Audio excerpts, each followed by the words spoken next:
keep your friends close, but your maids closer. Our next guest impressed the executive producer of Desperate Housewives so much that he cast her in his next series, Devious Maids, on Lifetime Networks. And she hasn't stopped working since. Of course, except to have her kids, and that was by choice. Welcome, Edy Ganem. Thank you. Bienvenida. Gracias. So that was really awesome that you went from Desperate Housewives to Devious Maids. Now, Devious Maids had all of these actresses, powerhouses, Latinas, and it was like a set full of Latinas and women, from executive producer Eva Longoria, and then Rosalind Sanchez and Judy Reyes, who played your mom.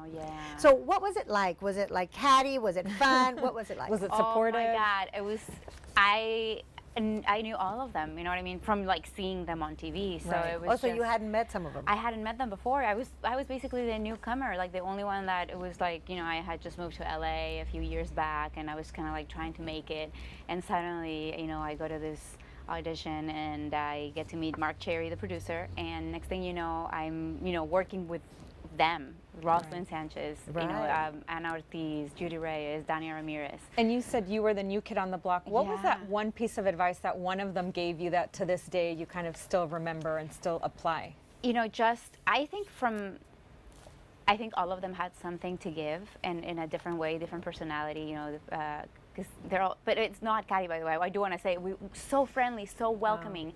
They didn't have to say this, but I also, you know, got to work with Susan Lucci, who's, you know, been working forever. And through just observing all of them, I realized that, you know, it wasn't really said, but I just got to see just staying humble. You know, the excitement of working and being grateful, it was always there. Not feeling like, you know, you're entitled to this and it's like another job or whatever. You know, all of them were so happy to be working and just so humble. And in lead roles. Yeah, you know what I mean? Lead Latinas, and it's just, it was, for me, it was just kind of like a And Eva, she directed some of the episodes towards the end, right? Yeah, and oh my God, amazing. I mean, I had already met her before, obviously, because she produced. And I was like, wow, now she's gonna direct too. It's like, can she just, this woman, is there anything that she can do? You know, and same thing, just from observing her, just learning.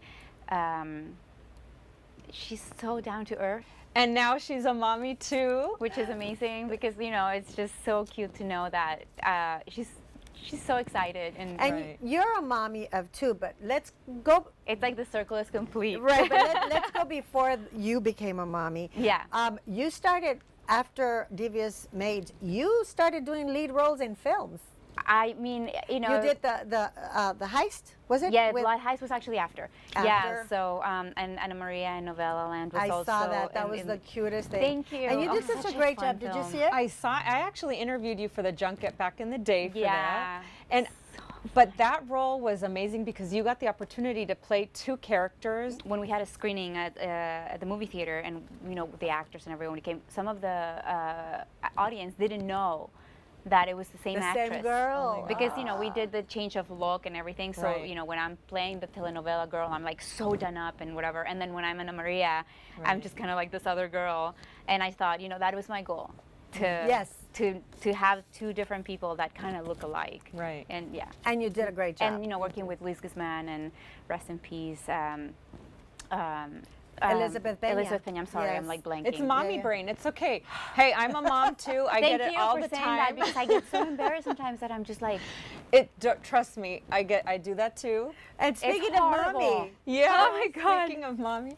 That decision, was it hard? Was it planned? Did you say, I'm going to put my career on hold and I'm going to go through be a mommy? I was telling Eva Longoria that it always felt like it was like the wrong time, and she's like, it's never the wrong time. I'm like, no, I don't mean it's like the wrong time. It just feels like you're, you know, it's such a big change in a woman's life, right? And your body and everything. So for me, the first time, because I have a 2-year-old, was harder.